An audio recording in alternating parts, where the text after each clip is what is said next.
গণভোটের রায় বাস্তবায়নে শনিবার মাঠে নামছে জামায়াত নেতৃত্বাধীন ১১ দলীয় জোট। শনিবার বিকেলে বায়তুল মোকাররম উত্তর গেটে বিক্ষোভ সমাবেশ ও মিছিল করবে জোটের নেতাকর্মীরা। সংস্কার ধামাচাপা দিয়ে সংবিধানে শুধু সংশোধনী আনার পায়তারা করছে সরকার। এমন আচরণের প্রতিবাদে রাজপথের আন্দোলন ছাড়া আর কোনো বিকল্প নেই বলছেন দলের নেতারা। বৃহস্পতিবার দুপুরে গুলশানে এক বৈঠক শেষে সাংবাদিকদের একথা জানান জোটের মুখপাত্র হামিদুর রহমান আজাদ।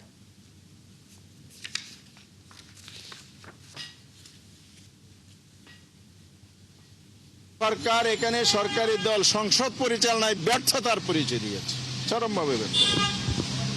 এই জন্য আমরা গণভোট গণরায়, বাংলাদেশের 70 প্রায় মানুষ এটা অনুমোদন দেওয়ার পরে সংসদে আইন পাশ করার কোনো বিষয় এখানে নাই। সরকার যদি দাবি পূরণ না করে, সংসদে সমাধান না করে, 11 দলের উদ্যোগে আগামী শনিবার 4 তারিখ ঢাকা রাজধানী বায়তুল মোকাররম উত্তর গেটে বিকাল 5টায় আমরা বিক্ষোভ সমাবেশ এবং মিছিল করব।